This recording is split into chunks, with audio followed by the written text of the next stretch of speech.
ఇప్పుడు మెయిన్గా ఏబి వెంకటేశ్వరరావు గారికి ఏదో ఒక మంచి పదవి దక్కుతుందేమో అని అనుకున్నారు.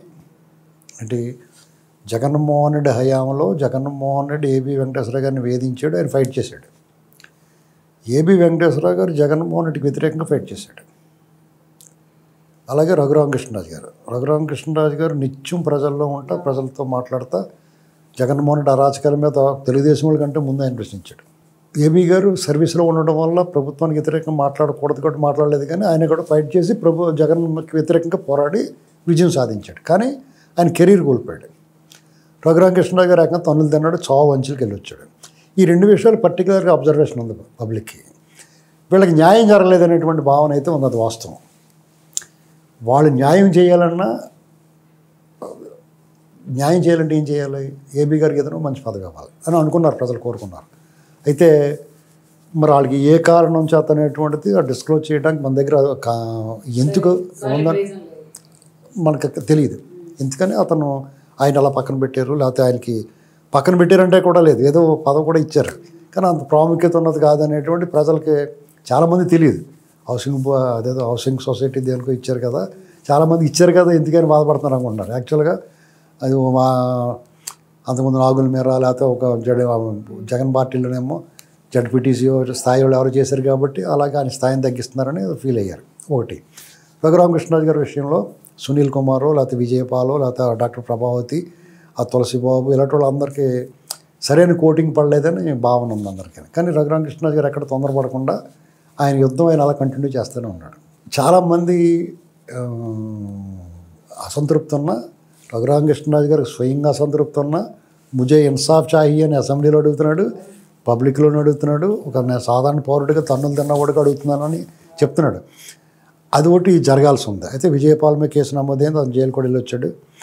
ప్రభావతి గారు రేపు మాపు గ్యారంటీకి వెళ్తుంది.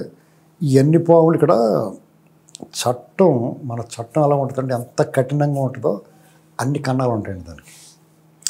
జగన్మోహన్ రెడ్డి వాళ్ళు బ్యాచ్ ఏంటంటే ఎగ్జిట్ ప్లాన్ ఉంటుంది వాళ్ళ దగ్గర, ఏ నేరం చేసినా దాన్ని వాళ్ళు చాలా విజయవంతంగా వాడుకుంటారు. ఇప్పుడు వాళ్ళని చంద్రబాబు నాయుడు గారు డీల్ చేయాలనుకోండి, జగన్ డీల్ చేసినట్టు వీళ్ళు డీల్ చేయకూడదు, చేయలేరు. ఎందుకంటే జగన్ చేస్తే ఆడ అలాంటిడే చేస్తాడంటారు, చంద్రబాబు గారిని చేస్తే మనమే విమర్శిస్తాం. ఏడా మీకు తెలియద్దా, సరైన కేసు పెట్టొద్దా, సెక్షన్ పెట్టొద్దా అని అడుగుతాం మనం. వెంటనే బెయిల్ వచ్చేసింది అనుకోండి, పైగా వెంటనే బెయిల్ వచ్చేస్తాం, తగిన ఏర్పాట్లు ఉంటాయి వాళ్ళకి. ఎలాంటి ఏర్పాట్లు కలితే అలాంటి ఏర్పాట్లు చేసుకుంటారు, పైనుంచి కిందకి అందరికీ సెట్ చేసుకుని ఉన్నారు వాళ్ళు. కాబట్టి వీళ్ళు వాళ్ళ మీద ఇంచు కూడా కదలకుండా ఎవడో సహాయం చేయలేని విధంగా పెట్టాలి, బిగించాలి. ఈ మాట నేను చెప్పాను అనుకోండి, కవర్ చేస్తూనే ఉంటారు, కానీ అది నిజం, అది వాస్తవం. ఎందుకంటే ఇప్పుడు అతను ఎట్టి పరిస్థితులను తప్పించుకోలేని విధంగా బిగిస్తున్నారు. అది కొంచెం టైం పడుతుందండి. కారణం ఏంటి? యంత్రాంగంలో వాళ్ళు మనుషులు ఉన్నారు కాబట్టి వీళ్ళు ఎవరిని నమ్మాలో ఎవరిని నమ్మకూడదు. మరి యంత్రాంగాన్ని సరి చేసుకోలేకపోవడం చేతకానితనం అన్నట్టు మాట్లాడుతున్నారు. యంత్రాంగాన్ని సరి చేసుకోవడమే అసలైన కష్టమైన పని. ఎందుకంటే ఏ పుట్లో ఏ పోతుందో తెలియదు. కొంతమంది జగన్ రంగు వేసేసుకున్నా, కొంతమంది అంతర్గతంగా అతను హెల్ప్ చేశారు, వాళ్ళు వీళ్ళకి చేస్తారు.